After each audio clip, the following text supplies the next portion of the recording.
Tapi kan memang ada 2 scene kan Mas Imam ya. Jadi ada yang benar-benar kelihatan salim. bukan benar-benar kelihatan, benar-benar Benar-benar salim maksudnya. Dan memang disalamin sama Ibu Mega dan kemudian ada scene kedua yang seperti ini ya. Jadi ya Tapi sedihnya itu ada yang mengkapitalisasi ini, hanya yang terlihat nggak salaman itu yang dieksploitasi bahwa Bu Mega. lah kita balik lagi pertanyaannya, apa motivasinya ketum PSI ini yang santun dan santuy ini melakukan aktivitas serupa selama 2 kali? Ya mungkin dia tahu ada yang ngesut kali.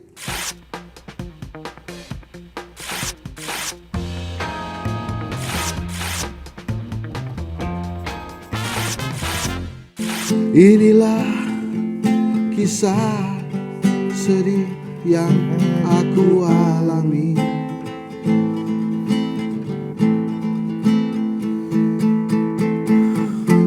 Hilangnya konstitusi yang aku kasih. Masuk. Dalam hati. Ini handset ini ya, gara-gara nggak masuk timnas Amin ya. Iya, dia lagi sedih karena dia nggak jadi Timnas ya. pemain timnas. Gue pikir dia bakal ketua bro. Enggak itu ternyata. Tapi katanya ini Pak, kalau dalam kan timnas main bola nih. Di transfer market tuh ada bursa transfer. Belum selesai ya. Belum selesai. Jadi itu kemarin preskon itu kan kayaknya dia ini ditransfer ke tim sebelahnya tuh kayaknya bener nggak tuh? Gue sih udah ngukur baju ya bro. Gue udah nunggu di seberang, udah ngukur baju. Gue nggak diumumin. Bajunya sekarang gue titipin ke ibu gue. 5 tahun lagi dia. Mungkin 5 tahun lagi lo akan jadi timnas Amin lagi. Nggak nyebut merek. Besok Karena gue kemarin baru saja ditasbihkan oleh netizen sebagai juri bicara rakyat yang baru. Menggantikan Fadlizon. Oh iya, dia pernah ya? Tuh kan itu dia di X-nya tuh Twitternya itu kan juru bicara rakyat. Oh itu kan dia ngeklaim. Kalau Kalau gue kan diangkat. Aklamasi ya. Aklamasi. Atau apakah ini gara-gara beberapa hari sebelumnya handset malah ada di media center TPN?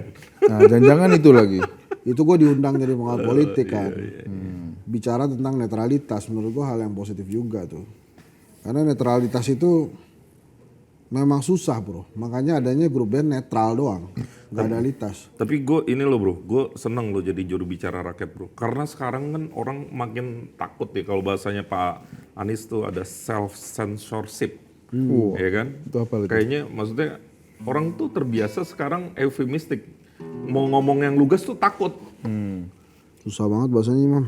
Ya kan Itu bahasanya Pak Anies bukan bahasa gua. sedang menjelaskan sosok Pak Anies Baswedan, jadi harus mengikuti. Maksud gue jadi poinnya kosakatanya. kan kalau dia ngomong dokter politik, ya kan? Jadi orang ya harusnya aman ya, makanya kita harus paksa handset terus bersuara bro. Berani Pak.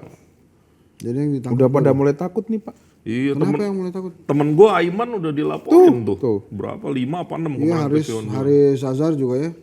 Haris Azhar Fathia ya. Divonis apa dituntut ya? Dituntut. Kalau gitu kan kasusnya sebenarnya sudah lama ya, tapi Ya nggak maksud gua, tapi kan in terms of demokrasi ya, ini lagi mau mulai pesta demokrasi, tapi ada demokrasi yang lagi coba diuji nih, ini kayak duri dalam daging juga nih. Rocky juga kan masih. Rocky masih. Rocky masih kan kalau nggak salah. tapi kayaknya prosesnya nggak ini deh. Yang udah putus kan si Haris Azhar. Oke teman-teman semua, terima kasih. Kita jumpa lagi di Berisik. Saya masih bersama Mas Riga Tenis dan Imam Cendana. Hari ini kita ini hanya satu hari, ya, satu hari setelah pengambilan nomor-nomor urut para calon presiden ya, dan calon wakil presiden termasuk anak presiden. Ini nomor urut itu kemarin udah diambil dan masing-masing nampaknya bahagia ya dengan nomor itu. Mas Anies bahagia dengan nomor 1, Pak Gus Muhaimin tuh bahagia banget dengan nomor 1. Ya. Satu putaran ya kemarin. PKB itu nomor berapa sih dia? Nomor 1. Nomor 1 ya? Nomor 1. Wah, makanya Udah gitu katanya, jualannya. wah Mas Anies ngambil nomor 8 nih, presiden ke-8 nih. Ya, ya. Berarti Pak Prabowo presiden ke-14. Nah, iya. 8. Enggak kan Nomor ngambilnya undiannya bro. 14. Oh, nomor undiannya. Lu nonton gak sih? Ini mohon maaf, kemarin memang ada latihan Pak Riga, latihan tenis. Udah jadi gitu, Tarkam jadi lagi, tarkam. masing-masing tuh sudah bahagia tuh. Dan kemudian Mas Ganjar dan Pak Mahfud juga bangga, bahkan Pak Ganjar memperlihatkan nomor 3 itu berkali-kali Karena begini. begini ya, jadi senada sama partainya. Lebih gampang juga. Entertainment. Banteng. Gerindra juga bahagia kelihatannya karena dia nomor 2 kan, nomor urut 2. Bisa begini ya, bisa begini. Gemoy-gemoy. Apa tuh? Ya, Gemoy. dua kan bisa gini, bisa gini. Sarangi, Kemarin gue lihat sarangi, temen Sarangi. Oh, tapi kelihatannya akan keluar lagi tuh kampanye lama tuh. Apa?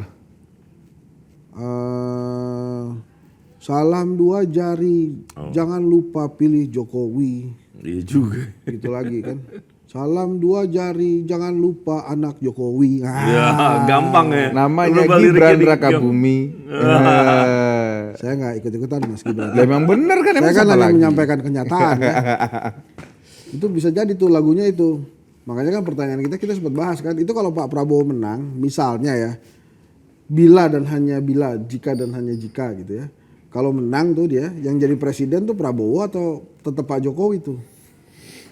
Ya, enggak tahu Melalui kok Mas tanya Gibran. saya. Gak bahaya tak? Karena kan lagunya gitu. Salam 2 jari, jangan lupa anak Jokowi. Nah, Oh, sekarang bukan pilih Jokowi lagi ya. bukan pilih Jokowi, jadi anak Jokowi kan udah jelas tuh. Tapi gue percaya nggak cawe-cawe lah. Apaan? Iya, kalau pertanyaan lo, jawaban gue percaya nggak akan cawe-cawe. Langsung emosi dia. Langsung emosi. Lo kan nanya pertanyaannya kalau Prabowo Coba jadi, tulis ya di kolom komentar. iya kan gue jawab pertanyaan lo. Pertanyaan lo kan gitu kan. Ini kalau nanti jika yang dan hanya jika Prabowo atau Gibran yang jadi, Pak Jokowi yang jadi presiden, Jokowi atau enggak, itu pertanyaan lo Ya, kan. menurut lo? Nggak cawe-cawe. Nggak cawe-cawe. Iyalah. Ya, gue pikir lo nggak cawe-cawe itu Pak Jokowi dalam kontestasi. Enggak, pertanyaannya gini. Kalau dalam kontestasi sih, gue nggak Apa yakin. tadi bahasanya jika Dan hanya jika. dan hanya jika, bila dan hanya bila Hmm. Prabowo dan Gibran yang menang, lalu kemudian presidennya Prabowo, wakil presidennya Gibran, Jokowinya tadi itu kan cawe-cawe apa enggak? Kalau pertanyaan gue masih bisa nggak cawe-cawe? Iya makanya itu dia, makanya pertanyaan iya, gue itu tuh menarik. ini yang jadi Masih presiden. bisa nggak cawe-cawe? Yang jadi presiden siapa? Prabowo kah? Atau Pak Jokowi kah? Atau Gibran? Ya kan? hemat perspektif gue pasti memang secara legal, secara de jure kan pasti Prabowo nih. Tapi orang kan ingin memperdebatkan de factonya ya. Ya kan berat juga karena kekuasaan sudah tidak lagi di tangan orang yang pernah berkuasa. Nah itu kan sebetulnya gampang, dilihatnya adalah kabinetnya. Kabinetnya ada orang-orangnya Jokowi nggak? Kalau semuanya orangnya Prabowo, kita bisa bilang Prabowo full kontrol terhadap ini nih kalau misalnya dia menang ya. Jadi di PHP dong? Apanya? Gibran? Ya nggak tahu. Ya salah sendiri dia sih pakai potong-potong Kompas. Aturan apa lagi yang akan kamu ubah, Cel?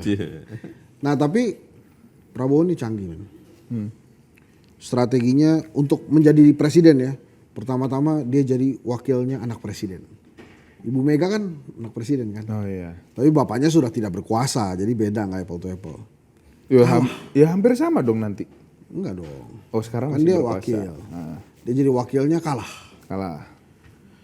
Dia ambil besannya presiden. Kalah juga. Hatta Rajasa kan. Waktu itu juga SBY di ujung-ujung. Kalah juga. Sekarang Terus dia ambil yang kenal sama presiden. bahasanya ada lagi. Iya dong. Sandiaga Uno. Sandi Uno kan kenal sama presiden. Kenal sama presiden. Kalah juga. Sekarang dia ambil anak presiden tapi dia presidennya. Ini kalau kalah juga ya tentang garis tangan lah men. Gitu kan. Iya, jago juga ya. Canggih deh. Kali ini kayaknya strategi yang paling mantap. Ini udah pamungkas ini. Iya, Ini itu udah paling pamungkas. mantap. Udah Pamungkas. Ini anak presiden dengan posisinya masih menjadi presiden. Kalau waktu jadi wakilnya Ibu Mega itu posisinya kan sudah tidak menjadi presiden sudah lama ya kan. Pertanyaan yang sama. Kalau misalnya jika dan hanya jika, bila dan hanya bila Pak Ganjar yang menang, itu presidennya Ganjar Pranowo atau Ibu Megawati Soekarno Putri? Kalau berkaca sama 2 periode Jokowi tetap Jokowi kan yang presiden. Itu hebatnya Ibu Mega ya. Dia tetap Itu orang itu selalu mengatakan bahwa boneka Itu tidak terbukti ya. apa tugas partai dan segala macam. petugas partai dalam satu definisi yang dijelaskan sama Mahfud MD ya, petugas yang menjalankan perintah partai adalah partai yang memiliki landasan untuk secara konstitusional dia menjaga negara kan. Nah, kalau kita berkaca pada pemerintahannya Jokowi selama 2 periode, yang orang mengatakan dia bonekanya Mega dan segala macam nggak terbukti. Faktanya kayaknya banyak kok berbeda ini jalan. Coba Bahkan cek, dia tinggalkan ibunya. ditinggalkan. Coba cek periode 1, periode 2 susunan kabinetnya. Berapa orang-orang yang benar-benar internal PDIP yang diakomodasi ya. Kalau kita bicara soal kue kekuasaan. 5. Dibandingkan dengan tim relawan yang kemudian dimasukkan ke kabinet. Kok Anda emosi kelihatannya? Loh ya enggak, Begitu ngomong relawan yang dimasukkan ke kabinet, Kurang Anda tidur emosi. kayak bro dia. kurang tidur. Kan kemarin habis nonton Pak sampai malam. Nomor urut 1 siapa, nomor urut 2 siapa, nomor urut 3 siapa. Habis itu kita ngopi-ngopi Pak. Saya dari jam 7 itu standby di TV itu. Ngomentarin itu aja. Ngomentarin nomor aja. Terus gara-gara ada hujan, kan diundur itu setengah jam tuh. Kita ngoceh lagi bos tambah setengah jam. Berarti biar adil. Ini biar ngetop. Pertanyaannya jika dan hanya jika, bila dan hanya bila. Kalau Anies Anies dan Muhaimin yang menang ini Anies yang jadi presiden atau Surya Paloh. atau Muhaimin yang jadi presiden atau Surya Paloh menurut lo? Anies Kenapa? dan Muhaimin ya. Bagi 2 lah ya. Ya kita lihat Anies tuh menjabat sebagai pimpinan eksekutif kan di Gubernur DKI ya. Dia naruh orang-orangnya dia itu cukup akomodatif kok, artinya memang orang-orang dia non partai Pak permasalahannya. Nah pertanyaannya ini agak egois nih. Menurut lo presiden mana yang menang? Kalau mereka menang ya bakal narik gue jadi menteri. Ganti bro. Ganti pertanyaan. Ganti pertanyaan. Setelah kontraknya tidak diperpanjang Ganti oleh Timnas pertanyaan. Amin. Gue yakin yang tadi dia keceplosan. Ini jadi judul. Jadi judul. Ternyata Hansan jadi menteri. Ternyata dia punya atensi jadi menteri Pak. Itu tujuannya. Enggak, pertanyaan gue gini. Kalau lu memang punya atensi ke situ Pak, kenapa lu tidak mendekat ke timnya Prabowo Gibran? Itu kans menangnya jauh lebih besar. Belum tentu. Loh, secara hitung-hitungan survei. Hari ini survei membuktikan, bukan Family 100 ini. Tetong. Bahkan para pemilik survei kayak Burhanuddin Muhtadi yang memberikan kritik keras terhadap Gibran, itu aja meletakkan Prabowo Gibran itu memang potensinya nomor Berapa sih 1. di Burhan? 40 ya? 40-an. Gue di kedai kopi 36. Tinggi gak? Tinggi. Lah iya. Tapi gini ya, ini perjalanan masih jauh lah. Startnya baru mulai, anything can happen gitu ya. Kalau di dalam disertasi gue ada yang namanya momentum politik, itu bisa naikin, bisa nurunin. Jadi hati-hati juga yang katanya sudah leading gitu ya bisa turun mendadak. Buktinya resistensi itu ditonjolkan dengan gerakan kami muak di mana-mana di mana-mana di TikTok, di ya media sosial ya, ditambah lagi dengan fenomena nepo baby yang dibicarakan. Apa fenomena apa? Nepo baby. Itu apa lagi itu? Ya macam Gibran, macam Kaisang itulah. Nah, nepo baby di politik. Oh jadi lu sudah mengatakan Kaisang itu sudah nepotisme ya? Nepo baby gue bilang. Itu bagus jawabannya itu tuh anaknya Ganjar tuh, Alam Ganjar waktu ditanyain sama anaknya Dato Tahir siapa? Grace Tahir. Grace Tahir. Apa-apa? Ya gue nggak tahu, gue lupa persisnya soal. Ya lu gimana caranya tahu Yang itu bagus kalau lo nggak tahu? Nggak, gue takutnya secara verbatim nggak pas gitu, tapi dia menjawab gitu bahwa apa namanya ya nepo baby itu apa dan gimana menghindarkan diri sebagai anak pejabat sekian tahun kan 10 tahun, tapi dia nggak memanfaatkan posisi orang tuanya. Nah dia jawab tuh si Alam. Apa jawabannya? Ya itu gue nggak tahu, gue lupa persisnya. Gue inget deh Alam itu waktu itu jawabnya pakai nada dia Pak. Gimana? Ada Mbah Dukun. Gue tahu banget tuh, makanya gue langsung masuk. Masuk lagi. Nah, gue pengen ini nih. Konon katanya sakitnya Jadinya diguna-guna. Nah itu seringanya gimana? Kan ada seringanya itu kocak. Bro, gue pagi-pagi nih baca timeline. Kayaknya yang FYP kan justru soal Gibran dan Kaisang yang mau salaman sama Bu Mega. Nah ini ada 2 versi. Ada yang bilang udah salaman, Nah itu gue lihat sendiri. Ada yang bilang nggak salaman. Dan ini yang begini-begini ini kan kadang-kadang di pemilih justru lebih esensial ya. Kan pemilih kita kan bukan kompeten, relevan atau tidak, tapi kan suka atau nggak suka. Ya. Nah ini gue kepengen tahu nih Riga sama Bro Hensat. Kita mulai dulu dengan berita deh. Ini mau yang mana nih? Nah, Ini dulu nih. oh lo mau ini dulu? Tadi udah ada tuh fotonya. Ini kan lo menghormati Mbak Wita dong. Kan, iya tapi ini udah bahas tadi ya udah. Enggak, gue aneh bro ya. Kenapa? Ini di Berisik nih, perempuannya hamil mulu. Waktu itu Viani, Hamil. dia hamil. Baru berapa episode dia hamil melahirkan. Terus sekarang Deket kita subur bro. Kita- Tapi melahirkan kan. melahirkan. Nah kita nih hamil semua Pak, gak ada yang lahir-lahir nih Pak. Terkait Nah, ini nih kan. happy semua ini loh. Nah foto yang tadi yang ditanyain sama Mas Ima. Justru pertanyaan gua adalah jangan-jangan dua-duanya benar. Ada momen ketika bersalaman, ada momen sudah tidak bersalaman. Enggak, tapi kan begini ya, suka atau tidak suka, mau tidak mau kehadiran dua anak presiden di pengambilan nomor kemarin kan pasti sesuatu bos. Something, apalagi salah satunya ikutan ngambil. Makanya diperhatikan banget gitu. Kalau ini kan Mas Kaisang ngobrol nih, diingetin sama Pak Ganjar kan, Bu itu ada Mas Kaisang gitu. Kalau Mas Gibran kan dari jauh tuh. Gimana mau salaman tuh Cuman dari begini jauh doang kan. ya. Dari jauh tuh. Nah ini Mas Kaisang ya begitu-begitulah ya. Enggak kan kalau nggak salah ada 2 scene ya. Ini kan bukan satu-satunya scene. 2 kali mereka. Gua tuh sebenarnya agak salfok nih. Coba tadi Mbak Wita maaf. Itu loh. Itu ngapain kan gitu ya. Habib Al-Habsyi tuh, sekjen PKS tuh ngapain ya nengok-nengok gitu ya. Dia pengen tahu aja kesannya ya. Enggak, berarti sebenarnya momen ini itu banyak yang perhatiin ya. Tapi kan memang ada 2 scene kan Mas Imam ya. Jadi Ada yang benar-benar kelihatan salim. bukan benar-benar kelihatan, benar-benar Benar-benar salim. salim maksudnya. Dan memang disalamin sama Ibu Mega dan kemudian ada scene kedua yang seperti ini ya. Jadi ya Tapi sedihnya itu ada yang mengkapitalisasi ini, hanya yang terlihat tidak nggak salaman itu yang dieksploitasi bahwa Bu Mega. lah kita angkuh, balik segala lagi pertanyaannya, apa motivasinya ketum PSI ini yang santun dan santuy ini melakukan aktivitas serupa selama 2 kali? Ya mungkin dia tahu ada yang nge-shoot kali.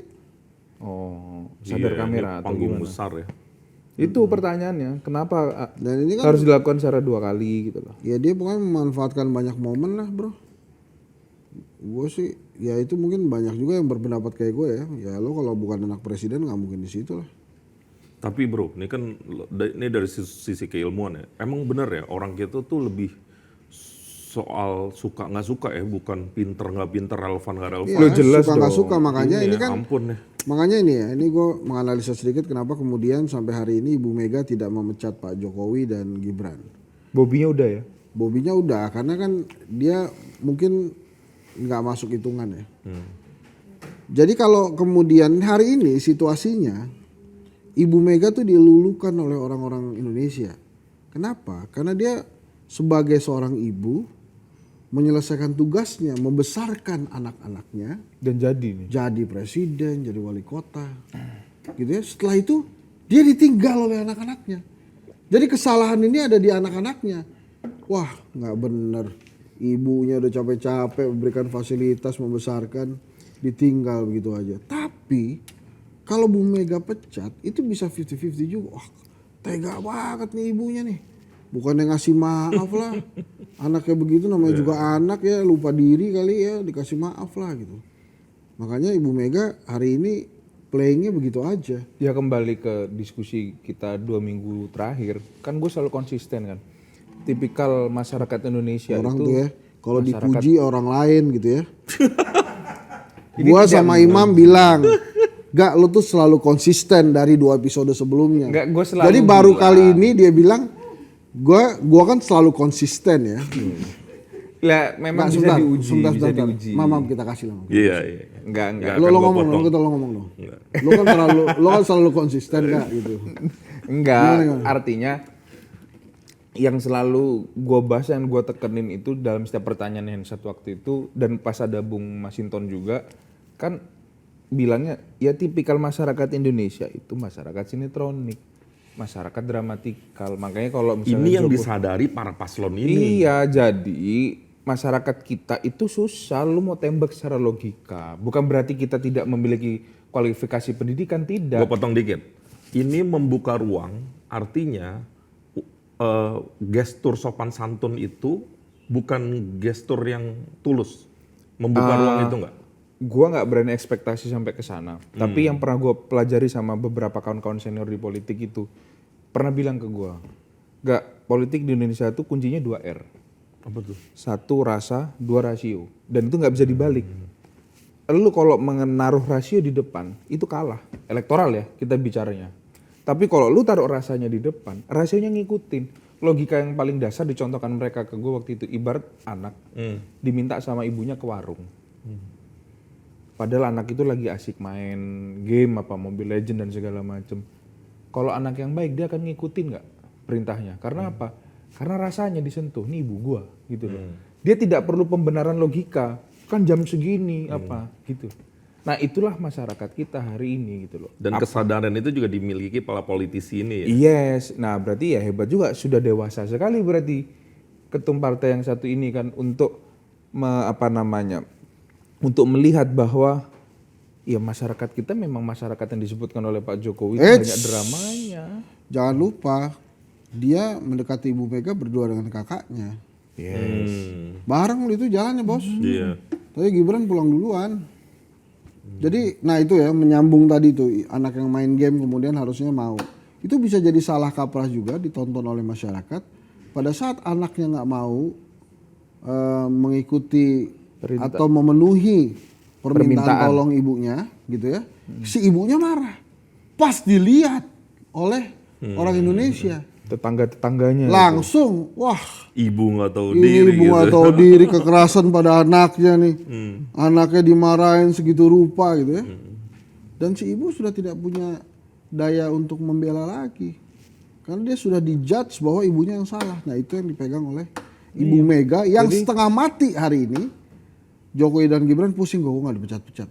Padahal tadinya mau playing victim, gue yakin banget. Mereka berharap dipecat ya? Berharap dipecat. Sehingga mendapatkan dukungan dari masyarakat Indonesia. Jadi menurut lu berupa kalau simpati. misalnya Jokowi dan Gibran itu nasibnya sama kayak Budiman Sujatmiko? bukan lah, anggaplah Bobinya. Karena yang paling dekat dalam circle-nya dan sudah pasti dipecat.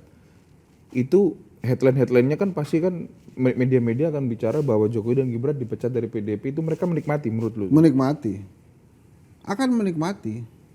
Tapi ini masih ada relate-nya nih. Tapi menarik nih kalau kita cari ada statement Bobby bilang kapan nyerahin, kan dia dipecat nih. Terus kan dia kalau nggak salah diminta untuk balikin KTA kan. Bobby justru bilang nyari tanggal baik. Nah, gue lihat di kolom komen netizen justru sebagian menganggap wah ini dalam tanda petik ya mungkin ya ini sombong banget gitu. Kok istilahnya PDIP-nya lagi marah gitu, dia dengan santainya bilang ya tunggu tanggal baik gitu. Ini kan kayak dibecandain gitu. Gue bilang wah ini Ada Bang menarik. Mengembalikan KTA-nya. Yang tunggu tanggal baik, Wit, ada tuh, Wit. Ada, gue baca juga itu. Iya kan? Ada. Tanggal baik apa hari baik ya, pokoknya gitu deh. Nah kalau bicara soal respon-respon itu, kayak misalnya PDP Sumut mencat Bobby, terus ada juga yang gugatan ke Gibran itu ya kalau nggak salah ya. Alasannya kan jelas ya, perbedaan antara Gibran dan Bobby itu PDI Perjuangan menganggap Gibran udah pamit melalui Mbak Puan. Nah Bobby belum pamit. Tapi kan Ketua DPC Solo kan FX Rudi sudah bilang minta dikembalikan juga KTA-nya kan. Iya, minta dikembalikan juga. Tapi ya nggak direspon-respon juga. Nggak direspon-respon lah pasti. Tanggal cantik ya. Tapi kalau lihat gestur-gestur mereka ini Gibran, Kaisang atau bahkan Bobby itu orang-orang yang sangat confidence dengan situasi hari ini. Iya. In power. Bodoh amat gitu. Ya gue sih bahasa positifnya mereka adalah orang-orang yang sangat confidence dengan situasi hari ini. This is me. Bukan this is my dad. Bukan. Ya this is me with my dad. Iya. Itulah lagunya tuh. It is me you looking for. Nggak beda ya. Yang mana ya? Itu ya. Nah, Itu loh. Coba jadi dan ini fotonya mahal ini foto mahal Pak. Artinya kita nggak tahu nih media mana yang punya foto ini dan dia bisa mengabadikan foto ini karena ini secara psikis itu sangat-sangat bisa ditafsirkan banyak perspektifnya. 1000 makna ya. Memohon ya. Mohon saya dicalonkan sebagai calon gubernur Jakarta. Belum apa-apa bos. Udah muncul ya Kaisang maju Jakarta. Menang juga belum kakaknya. Tapi ya emang bukan nggak mungkin juga ya bro. 2 hari 3 hari. Nih enggak nih Gibran nggak sungkem ngaco nih. Benar dia sungkem. Gibran nggak sungkem. Tapi dari jauh kayaknya. Gibran Dia sungkem, bukan Nggak sampai sedekat Kaisang. ruku bukan sungkem. Kalau sungkem kan di ini kan di Ruku emang bahasa Indonesia. di Dengkul. di dengkul. Sungkem kan di Sungkem lah bahasa Indonesianya lah. enggak tapi kan dia dari jauh bos. Iya. Membungkuk. Nah, itu cocok Gibran tuh, membungkuk, Kaisang berlutut bener tuh ke Ibu Mega. Oh sebenarnya di TikTok banyak nih kalau lo pada mau lihat video. Artinya apa? Mereka ngerasa salah kelihatannya. Katanya tadi sengaja mereka melakukan itu. Ya itu salah satu. Yang kedua mereka ngerasa salah, nggak enak. Yang ketiga menghormati, ya gitu. Ya, yang jelas intinya setelah kemarin tanggal 14 November 2023 sudah tidak ada lagi baca pres dan baca wapres. Sudah yang terjadi yang faktanya adalah capres dan cawapres dengan segala perangkat pengamanannya ya hari ini ya. Sudah didirikin ya sama KPU kan sudah dikasih pengamanan kan. Jadi kita ini berapa hari ke depan sih? 90 harian. Nah mulainya 28 November nanti kampanye. Selama 75 hari. 75 hari ya. Kemudian ada masa minggu tenang. Terus akhirnya kita milih. Ya. Kita ada TPS gak di Berisik? Kita kan karyawannya banyak nih, Air 66 ada 2000 orang ya ada. 2014 orang kan harusnya ada TPS ya sendiri kita. 2024 orang di sini. Oh gitu. Nanti kita rekrut lah tinggal 10 lagi aja kan gampang. Tuh enggak sungkem kok membungkuk. Mas Gibran tuh dari jauh susah bos sungkem tuh. Orang ada mejanya di depan. Nah sekarang kasih ini deh, publik nih harusnya ngeliat ini kayak gimana sih? Ya suruh komen aja di bawah teman-teman. Tadi kan gue udah bilang ini syarat Yang pertama kan tadi drama. Drama aja biar disangka menghormati. Yang kedua mungkin mereka juga merasa bersalah juga gitu ya. Ada rasa itu ya, mungkin jauh di dasar hati atau itu kita ada buka rasa itu kemungkinan mungkin. juga mereka memang secara tulus dan ikhlas Ya, membungkuk. Ya betul. Ya kan tulus. benar nggak? Jadi coba yang keempat mungkin menyampaikan pesan Pak Jokowi. Kan kita nggak tahu kan dia ngomong apa tuh. oh iya Maaf Bu. Bu kata bapak saya misalnya gitu ya. Ya Mohon saya bisa kita lihatlah apa bagaimana imajinasinya kawan-kawan Berisik nih di kolom komentar nih untuk mereak foto yang sedang ramai ini. Ya. Coba ya. Tapi gua kolom tuh komentarnya ramein. waktu gua nonton ya, kan kita nonton live ya di TV tuh. Gue tuh sama sekali tidak ingin mengomentari itu loh. Gue gak nyangka makanya pagi-pagi ternyata ada Itu plot yang twist rame. luar biasa gitu. Lo kenapa nggak mau ngomentarin itu? Lo nggak menganggap itu kejadian yang besar tadinya? Gini bos, itu satu aja yang gue malas tuh. Mereka anak presiden.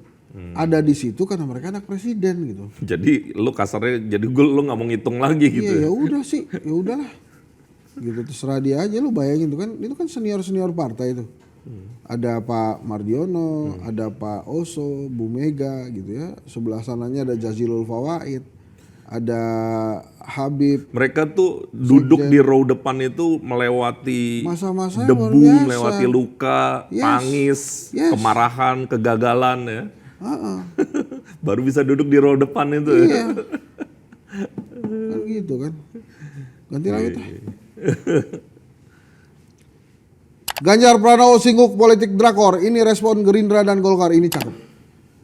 Pak Ganjar kemarin bicara. Jadi emang flow-nya tuh enak tuh. Mas Anies kemarin memanaskan situasi. Pak Caimin bicara tentang kecurangan gitu ya. Pak Prabowo juga bicara kecurangan. Belakangnya Mas Gibran ngeliatin Pak Prabowo gitu kan. Panas tuh. Ini apaan sih? Ada momen itu bro. Ada momen itu bro. Lu lihat aja dia bicara kecurangan. Kita tidak ingin pemilu ini ada kecurangan, demokrasi segala macam gitu kan. Yang paling enak kubunya Amin tuh. Amin. Jadi pada saat Mau itu, calon presiden manapun yang ngomong, amin, kayak gitu ya. pada saat Pak Prabowo ngomong begitu, ya kan, wah Gibran ngeliatin Pak Prabowo tuh. Cuma Pak Prabowo tuh habis itu dia joget-joget. Mungkin ada hipnoterapi kali bro ya. Kalau lu marah, kalau emosi lu mau muncah, maka joget-joget lah. Ya itu menurut gua sudah terdesain oleh konsultannya karena yang hari ini sedang dipublis dan berusaha untuk didogmakan ini secara politik kepada masyarakat, pilihlah presiden yang gemoy. Nah, salah satu gestur gemoy joget-joget. Kita bisa dong. Atau bisa yang lo bilang itu ya. Sekarang gemoy itu identitasnya kemana coba? Iya, jadi Prabowo itu dianggap oleh zillennials itu adalah seperti figur kakeknya. Kakeknya ya begitu, kadang-kadang suka ngelucu garing, kadang-kadang suka marah-marah, kadang-kadang suka sok-sok ngasih nasihat, kadang-kadang suka ngasih duit juga kalau kita pulang, biasanya kan begitu tuh kan? Nggak ngasih beras ya? Nggak, jadi dia ngelihat Soalnya Pak Prabowo ini seperti kakeknya. Di foto ada beras apa di beberapa aplikasi sosial media tuh. Nah, ini sebetulnya resistensinya anak muda itu adanya Gibran, gitu. Tapi gue juga mungkin setuju tuh yang lo bilang. Jangan-jangan joget itu kalau di konteks yang kemarin ada sisi rilisnya gue rasa. Iya. Kalau gue ngeliat ya, maksudnya kan pasti nahan ya. Walaupun dikemas dengan begitu halus oleh Caimin dengan konteks bola dan Mas Ganjar mungkin Tapi kan agak dia lebih agak emosi juga. Lu kalau temen baru, temen lama dilupakan jangan. Kalau gue sih positif pak, melihatnya Prabowo tuh happy karena dia sudah merasa nyaman. Iya, Kenapa kok seperti itu? Jadi dia paling sering bos. Karena Gibran sudah bilang kan, tenang Pak Prabowo, saya sudah di sini. Makanya dia joget-joget, woi seneng dia, sudah ada Gibran. Oh iya juga. Bener gak? Ini episode paling berat buat saya. Lah iyalah, Gibran sudah menenangkan Pak Prabowo sebagai calon presiden, Gibran sebagai calon wakil presidennya. Tenang Pak Prabowo, saya sudah ada di sini. Tenang Pak Prabowo. Jadi joget-joget aja, oh menang. Apalagi Gibran sering bilang ke media kan, kita menang 1 putaran. Loh, ya ekspresi orang bahagia apa? Itu joget-joget. Ya udah. Itu ada omongan begini ya. Coba tolong komentari ya. Ya kalau ada kecurangan ya dilaporkan saja. Kalau memang saya anak ingusan ya nggak usah takut manuver saya. Dengan manuver-manuver saya. Itu yang pertama dulu tuh. Kalau ada kecurangan ya dilaporkan saja. Gimana tuh maksudnya tuh? Lapor ke bapak lo gitu maksudnya? Ke ini mana? Paman. Paman? Kok ke paman? Oh, bukan ke pamannya ya? Bukan, lu kan kemana tuh ke anak buah bapaknya, ke bapaknya. Nggak pantas gitu anak presiden ngomong kayak gitu tuh. Harusnya kalau lu as a Gibran dengan privilege sebegitu luar biasa secara politik ya. Ketika ditanya seperti itu oleh media, jawabannya apa? Satu, gue lebih milih berbisnis daripada masuk politik. Kemudian kalaupun gue harus masuk politik, terus dia ditanya, ini ada tuduhan-tuduhan kecurangan-kecurangan gitu ya. Maka gue bilang, yang mana yang curang? Yang mana? Yang mana? Gitu. Terus sambil pergi. Sama aja dong. Ya kan gue mengambil posisi gue lebih baik berbisnis dulu. Gua Kan nggak sudah masuk pernah politik. diucapkan Apaan? sama Gibran dulu. Apa? Lebih baik berbisnis. Kaisang juga bilang gitu. Jadi Kenyataannya dia lebih visioner pak daripada lu. Karena dia sudah pernah mengucapkan itu sebelum lu hari ini ngomong gitu loh. Kalau gue nih, gue tetap. kalau gue menanti jawaban yang panjang. Gue akan begini terus ya, sampai hasil pemilunya ada gitu ya. Kalau hasil pemilunya beda lagi gitu. Kalau emang dia menang ya udah, gue akan menghormati itu. Tapi on the way ke sana, gue rasa gue punya obligasi, kewajiban moral untuk memperingatkan rakyat Indonesia bahwa kita punya sejarah kelam 32 tahun dan ini coba untuk diulangi gitu. Orde baru plus orde baru yang Belum baru. lihat gak sih potensinya ada seperti itu? Ya kan gue sering bilang peraturan apa lagi yang akan mereka ubah. Enggak, situasi apa dalam bayangan gue sebagai warga Indonesia selalu harapannya adalah kita tuh dalam keadaan yang damai, dalam keadaan yang tenang, sejuk lah kira-kira begitu. Tapi ketika lu tadi sempat men-spill soal kasus 98 gue jadi terrecall kan ketika masa-masa seperti itu. Nah kalau kemudian kita reference sama kondisi hari ini, itu peluangnya itu seperti apa? Menurut Bapak Henry Satrio sebagai seorang pengamat politik. Menurut gua ada satu indikasinya adalah harga-harga sudah mulai naik. Harga cabai lebih mahal dari 1 ekor ayam kampung tuh nggak salah. Kalau nggak salah ya. Itu harga-harga naik. Kemudian praktek nepotisme digelar di depan mata. Gitu ya. Terus kemudian pejabat-pejabat juga sudah mulai memanfaatkan jabatannya untuk kepentingan pribadi. Jadi hal-hal itu ada. Mahasiswa berbicara dibatasi, bicara-bicara di publik juga dibatasi. Dan di sisi lain, para aktivis pro demokrasi, budayawan, akademisi kayak regroup, ya kan, untuk ngejawab masalah-masalah yang Rembang kemarin. bahkan Forum Pemret udah bikin statement juga. Ini kan menurut gue Bahkan Hensat itu hari Kamis tanggal berapa tuh? 16. 16 ya? Bukan dong, hari ini 16 ya. Hari ini 15. Oh, hari ini 15, berarti kan besok 16. Jam Jam besok 19, 17. 10 itu saya akan pidato kebangsaan. Jadi padamu Indonesiaku, Hensat bicara. wih, ngeri. Udah ya? Ini selesai episode ini. Belum? Ini kan gue baru baca statementnya Kapolri Pak. Terkait sama situasi politik hari ini. Itu banyak juga dapat komentar dari netizen ya di X ya, di aplikasi X. Siapapun presidennya kita tetap jaga persatuan. Nah ini banyak yang menganalisa nih. Kenapa kok pernyataan Kapolri seperti itu? Bukan, kenapa kok dia tidak bilang kami sebagai institusi penegak hukum akan menjamin keamanan serta netralitas Bedanya apa? pada penyelenggaraan pemilu 2024. Bedanya apa? Nah, kalau siapapun presidennya kita tetap jaga persatuan dan kesatuan itu udah terlalu visioner. Proses pemilunya belum terjadi. Jadi lo Proses menganggap campaign aja tanggal 28. Ini kayak sudah melihat bahwa ya udahlah mau presidennya si A, si B atau si C, si nomor 1, nomor 2 atau nomor 3, tidak salah. Tapi kata siapapun itu multi interpretatif. Iya, buat lo. itu yang kemudian dianalisa. Iya benar. Nah, maksudnya kan sebagai pimpinan tertinggi salah satu lembaga penegak hukum yang harus menjaminkan diri dan lembaganya untuk tetap netral kan harusnya bicara seperti itu kan Pak. Iya benar. Kami sebagai pimpinan tertinggi kepolisian dan seluruh jajaran kami memastikan proses berjalannya pemilu ini dengan aman dan kami menjaga netralitas kami sebagai penegak hukum supaya terciptanya lingkungan masyarakat Indonesia yang kondusif. Ini misalnya hipotesa gue terhadap statement lo ya. Ini kayak membuka ruang, kayak udah ada konklusinya, kemudian dipahami konklusinya ini nggak semua akan happy gitu ya, atau Jadi, sebagiannya ada udahlah, gitu kecewa. Nah ini dipersuasi, apapun pun lo kecewa, lo terima aja. Gitu Mungkin ya. saja. Hipotesanya kayak gitu mungkin kalau. saja tapi ya enggak tahu. Kok tanya saya? Saya berbeda Pak Kapolri. Iya. Menurut saya pernyataan Bapak adalah pertanyaan yang bagus. Bagus banget. Dan saya bangga untuk itu. Udah aman nih? Udah aman. Harus ada lo nya bro, biar aman bro. Siap. Aman ya? Aman. Skripnya begitu ya bro? Ya aman. Iya, bagus. Aman ya? Dan kemudian Pak Kapolri lebih sering lagi mengungkapkan pernyataan-pernyataan yang membuat rakyat Indonesia semakin bersatu. Bagus. Nah, ini soal aman-amanan ya. Baru kali ini Pak di antara kita bertiga dia yang paling aman. Tapi gue ngeliat gini bro, ini salah satu indikasi lagi nih ya. Soal Riga tadi nanyain lo soal flashback ke belakang.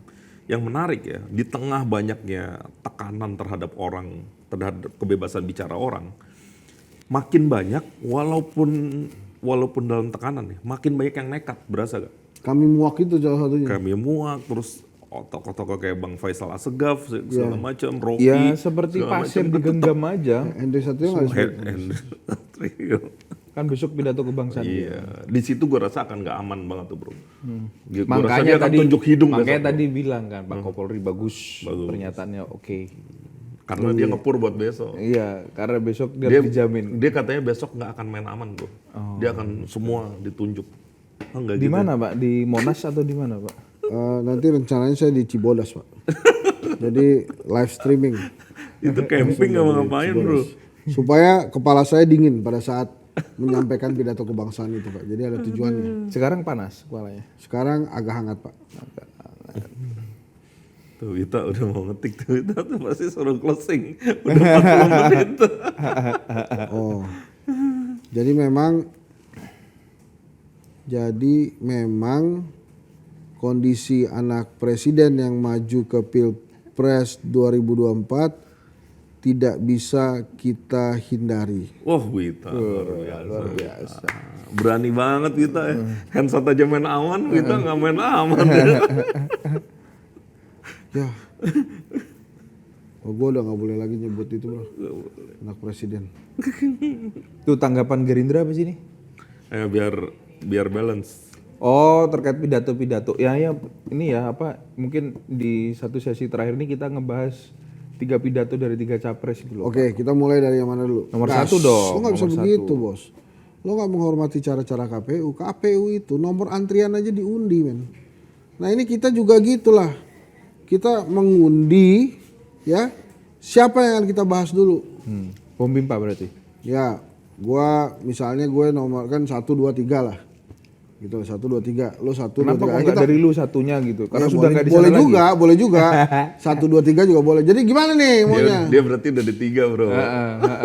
Oke, gua 1, 2, 3. Itulah gambreng. Ya udah 1, 2, 3. Bukan. Nggak begitu, kita harus undi. Siapa duluan yang harus kita bahas? Ikutin KPU dong. Oke, Gua 3 berarti ya. Nah, kalau gambreng itu terlalu biasa. Kita pakai mainan zaman dulu dong. Kacang panjang. Iya, yang panjang ngomong. juga. Ya, oke, mulai ya. Tuh 2, 3. Kacang panjang, yang panjang ngomong. Kayaknya gue tuh kena tuh. Ini tadi ditarik lagi. Oh, ya ngomong. Nomor 2 memang begitu. Nomor 2 dulu. Nomor 2 memang begitu. Nomor 2. Nomor 2 Prabowo Gibran. Ya ngebahas pidatonya Prabowo kemarin. Pak Prabowo gue lihat berusaha ini ya. Udah Masuk baca di aja konteks. skripnya kalau lo nggak mau salah. Iya benar sih. Cari skripnya. Baca aja skripnya itu. Jadi gimana? Nah, Wita udah keluar tuh skripnya. Ya, Pak Prabowo bicara menanggapi Caimin kemarin kalau gue lihat itu kan literally langsung begitu ya, konteksnya sama, setuju pemilu nggak boleh curang, langsung dijawab amin gitu ya. Setuju pemilu harus jujur dan adil, dijawab lagi amin, menang banyak amin. Dan apa ya? Gue ngeliat secara normatif ya Pak Prabowo ya bicara hal-hal baik lah soal pemilu. Dan ini akan jadi data digital kalau nanti siapapun yang melakukan tindakan curang harusnya nggak boleh karena salah satu paslonnya Pak Prabowo udah bilang jangan gitu. Dan apalagi kalau dilakukan oleh kubu nomor 2 ya, karena capresnya sendiri udah minta nggak berbuat curang, nggak boleh ada keterlibatan aparat, nggak boleh ada keterlibatan KPU, Bawaslu. Jadi gua rasa kalau ada yang berbuat di luar itu ya berarti dia nggak dengerin capresnya. Itu kemarin kenapa yang ngomongin Pak Prabowo bro? Bukan wapresnya. Capres yang disuruh. Wah, Kan Anies Amin, ngomong Muhaimin. Caimin. Jadi kan seru juga gitu Mas Gibran ngomongin tentang potensi kecurangan gitu. Iya loh sebenarnya Kan dia akan ngomong lagi kan, ya kalau ada curang Iya dilaporkan laporkan saja. saja. kan silahkan dibuktikan. Penutup bro dari analisa lo. Apa? Terkait Itu, pidatonya terkait nomor Pak 2. Prabowo. Apa ya? Baca aja bro, udah disiapin Iya, benar, itu benar. skrip. Yang mana Wid? Oh yang iya. Ya kalau kesimpulannya kalau menurut gue cukup normatif ya pidatonya Pak Prabowo. Tinggal kesimpulannya ini akan menjadi catatan digital. Dan mudah-mudahan nanti tim Pak Prabowo benar-benar jujur, benar-benar bisa menjalankan politik dengan berintegritas. Nih Wah, thank pemirsa, you. nih saya kasih Makasih, tahu Wid. ya.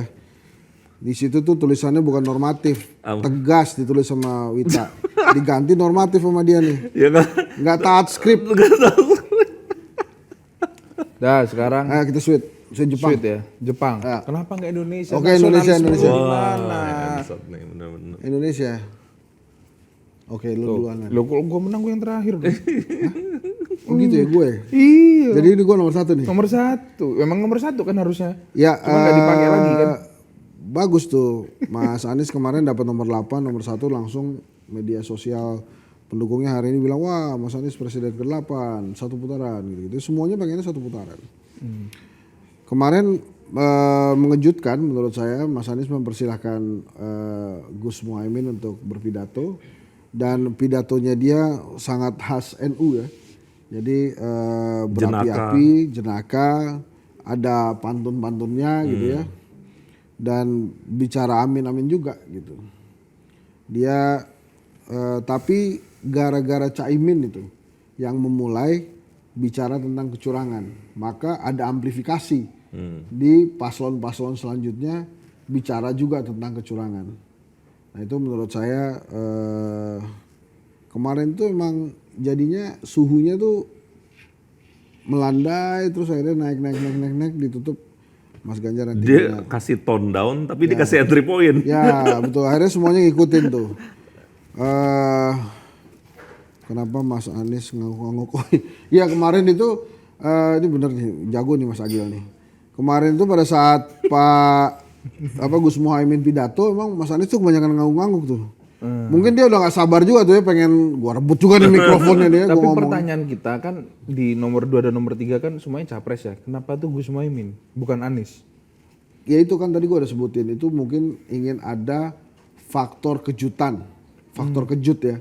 Dan gaya NU kemarin itu Renyah ya renyah. didengarnya. Jadi Dan asik-asik apalagi aja. Gus Muhaimin yang ngomong gitu Ya, ya. Gue nambahin, kalau ini statementnya Pak Anies, gue dengerin tadi.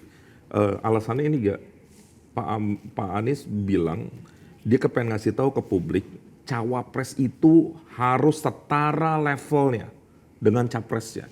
Kualitasnya itu nggak boleh jomplang. Iya nggak, nih statement Pak Anies, bukan statement gue. Bukan ke Mas Imam, maksudnya memang ya itulah Anies Iya. Baswedan luar biasa ya. Itu gue bilang, wah cerdas bener juga kan, gue pikir-pikir. Itu dia mau ngangkat-ngangkat Gibran apa gimana? Ya iya, berarti kan emang beliau setara dengan Jadi capresnya. presidennya siapa nanti? Ya enggak tahu kok, tanya saya. Ya, itu Mas jawabannya Anies Pak nih Anies. kadang-kadang suka gali-gali sendiri. Mentang-mentang handset. Tapi emang renyah sih kalau memang Gus Muhaimin ngomong itu memang selalu NU yang jenaka lah kira-kira gitu. Ya. Jadi Apalagi ya, ada Gus Mahasin di situ tuh. Kakaknya Gus Baha. Pasti akan seru juga tuh. Jadi gitu. oke, kita tutup. Rekapnya, Oh, lu udah pinter dibikinin lu. Mas Agil tuh mesti dibaca. Rekapnya, Anies Muhaimin mencoba untuk mendinginkan suasana dengan menampilkan jokes-jokes segar dan pembicaraan yang santai. Tidak lagi berkutat dengan citra Anies Baswedan yang akademis, cerdas. Oh yang terakhir gua nggak mau bacain. Apa? Ya, nggak enak aja. Oke, gitu kira-kira. Gue rasa Mas Agil tuh timnya Anies ya. Muji-muji banget tuh skripnya. Enggak, itu tadi skrip yang dibuat sama Mas Agil tuh sudah Dikurasi didiskusikan sama yang satu. Enggak itu gua dengar malah Mas Agil sebetulnya sekarang lagi kecewa. Nggak Karena masuk tim Amin dia juga, pendukungnya timnas. Erick Thohir. Oh, iya. Itu ntar ada bahasan lain lagi tuh ya. Bro, udah ngincer BUMN bro. Komisaris ya Mas Agil. Ya tapi kan nggak sampai orang yang berharap jadi menteri besok Pak. Bukan menteri, komisaris. Enggak ada tadi di awal-awal itu di antara kita tuh yang siapapun presidennya itu gue jadi menteri apa Ya, itu gitu. tadi gua nanya tuh. Lu kira perjuangannya tulus bro. Mana ada perjuangan yang tulus men. Tulus aja jadi penyanyi. Iya juga. Udah Mas Agil ya? Buruan, dia belum udah nih Mas selesai Ganjar. kan dia lagi ngomongin pengen banget disebut gua pendukung Erik, kelihatannya ada yang belum selesai ya dengan Mas Agil tuh. Diingetin, jadi diingetinnya melalui kita bro. Pinter juga Mas Agil cara-caranya nih. Ordal Mas Agil mah kalau di sana. Oke, kita ketemu lagi. Nggak lu gimana? Apa? Ganjar. Ganjar lu. Kalau tadi Sebelum lo mulai ya, gua ada pertanyaan nanti lo jawab terakhir aja. Kenapa Mahfud cuma kebagian pantun gitu? Udah, coba silakan. Itu mengecilkan profesor, men. Disuruh baca pantun. Cuman pantun tapi ujungnya dia ngambil tema yang nggak ada. Palestina. Gimana? Ayo coba. Seperti kata Hensa tadi, kalau Amin melalui Gus Muhaiminnya tuh datang berada di podium untuk mendinginkan suasana. Sepertinya Ganjar ingin menghangatkan suasana. Sepertinya loh ya. Karena reformasi ya gitu. Karena dia mencoba untuk merecall beberapa kata-kata yang digunakan oleh presiden kita dalam menanggapi situasi politik ketika acara HUT Golkar. Waktu minggu lalu ya kalau nggak salah ya. Ada kata-kata drama, ada kata-kata drakor, ya kan. Itu kan kata-kata yang memang clear ya disebutkan oleh Pak Jokowi. Itu di rewind ulang dengan penafsiran yang berbeda oleh Ganjar kemarin sebagai calon presiden setelah pengambilan nomor urut. Jadi dia melihat bahwa ada banyak drama-drama di sekitar kita. Sandiwara seperti itu. Terus dia tuh berharap bahwa demokrasinya itu akan berjalan secara jujur dan adil sesuai dengan semangat reformasi 98, terhindar dari demokrasi yang rentan terhadap korupsi, kolusi dan nepotisme ditekankan tuh Pak. Jadi biasanya orang tuh kan udahlah KKN atau korupsinya itu ada kolusi dan nepotismenya. Lo kan kemarin di sana ya. Itu kan pada saat Mas Ganjar ngomong drakor kan ada yang gitu tuh. Ada. Paslon mana tuh? Kayaknya sih dari kubu Pak Prabowo Mas Gibran. Oke. Ya pasti nggak Tapi nyaman kok yang lah. disuruh diem yang disuruh diem sama Ganjar kubu lu? Ya gue rasa kecerdasan politik. Kan bukan disuruh diem. Mas Ganjar bilang kubu saya mohon tenang. Ganjar Mahfud. Ganjar Mahfud mohon tenang. Maksudnya kan jangan terprovokasi dengan bully atau bunya. Oke. Karena kan nggak enak kan kalau suasananya jadi nggak nyaman di floor kan. Iya, kasihan Gus Ai juga tuh Pak Hasyim Asyari. Enggak itu Kak, pertanyaan terakhir gue Kak. Kenapa Pak Mahfud hanya disisakan untuk baca pantun? Ingin menyebutkan pantunnya Pak Mahfud secara utuh nih ya. Minta aja Wita ntar tampilin di situ. Nih, tuh.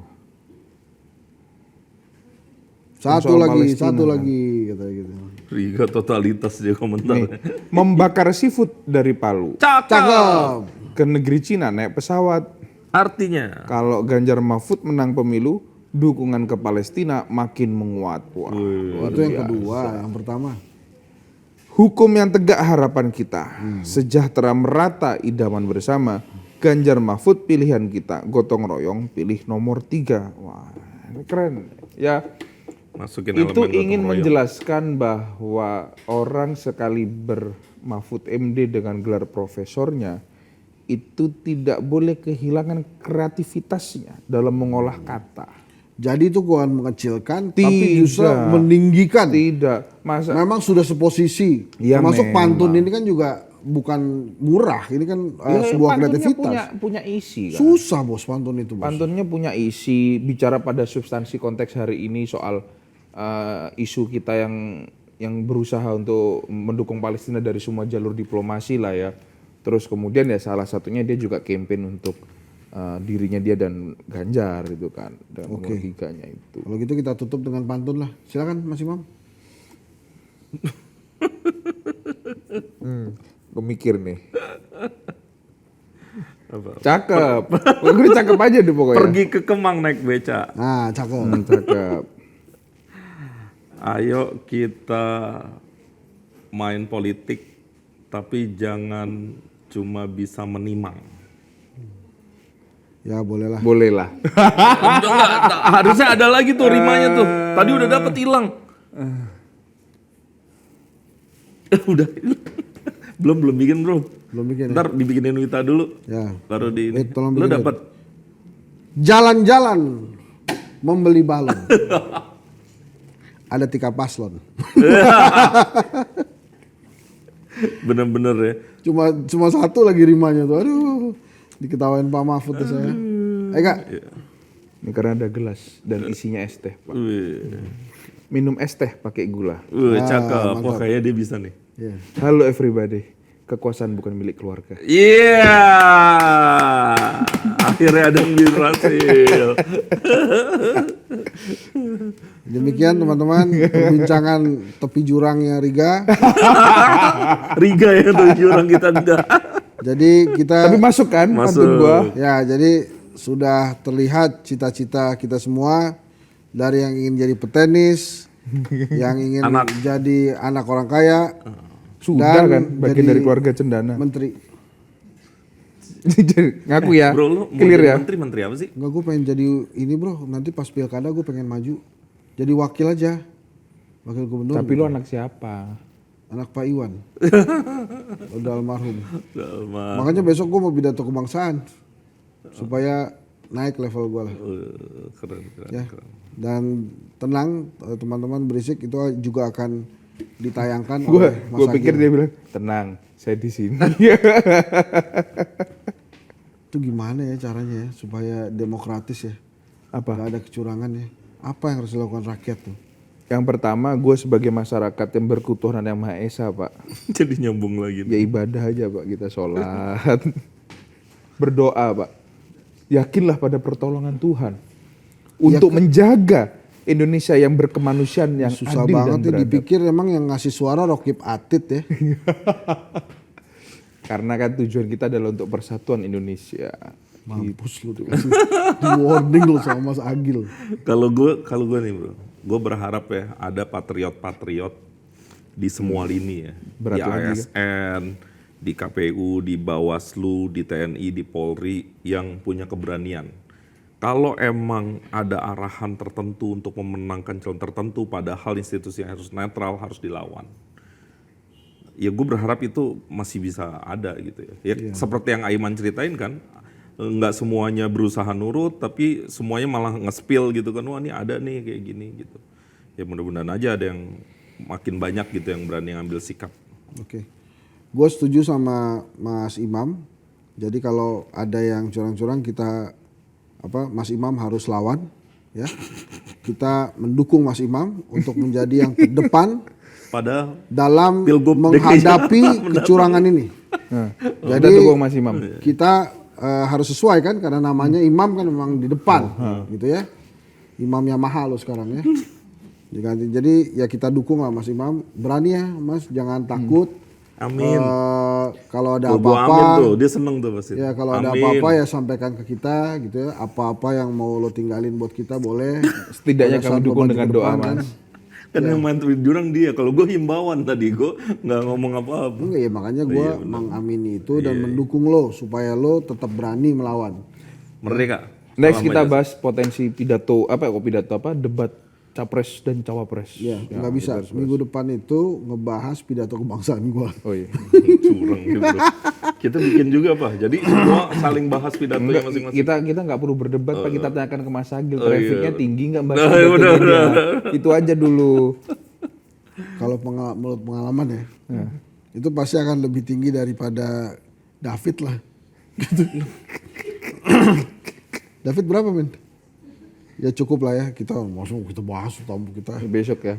Tapi gue penasaran sih nanti akan materi debat antar capres dan antar Mas cawapres Riga, seperti apa. ini di depan pemirsa Berisik. Saya mohon kesediaan Anda untuk membuka besok acara jadi MC. Di acara pidato kebangsaan saya kan waktu Ibu Mega pidato kan MC-nya Pak Sekjen kan. Membuka acara Berarti Riga sekjen lo bro? bukan. Oh, bukan. Jadi Riga ini sahabat gua dan gue minta tolong. Jam berapa? Jam 19.10. Ini bisa ya acara ada orang deal-dealan kerjaan aja. Ini acara apa sebenarnya? Jam 19.10 besok. Ntar gue ajuin invoice ya. Ya boleh aja. Mas Agil, ajuin voice dia. Jam 19.10 ya bro di Tebet ya. Mayan bro. Di Cisarua. Diupayakan dan dioptimalkan ya. Mayan bro, bisa buat bayar lapangan bro. Karena kemarin itu kan gue berbincang sama tim gue ini kira-kira yang ngebuka siapa gitu. Salah satu tim gue bilang kelihatannya Mas Riga bagus tuh. Karena kliknya udah dapet gitu. Iya. Nah, kalau kenapa nggak Mas Tapi Imam? jurang. Wah kalau Mas Imam ntar justru panggungnya jadi panggung dia. Oh Gitu. iya. Paling Jadi gue tidak berpotensi untuk mengambil panggung ya. Nah karena lo baik banget kan Nurdin. Lo sangat setia Mas Agil pada udah pusing. garis perubahan. Terima kasih teman-teman semua. Tetap saya tidak lupa untuk mengingatkan jangan lupa like, share, komen. komen, Dan jangan lupa Pilihlah. masa ditulis gitu sih Mas Agil nih, saksikan terus pidato kebangsaan Handshot, orang belum ada. Ya udahlah. Oke ya teman-teman semua. Assalamualaikum warahmatullahi wabarakatuh. Saya Henry Satrio. Mas Imam siapa tadi lo?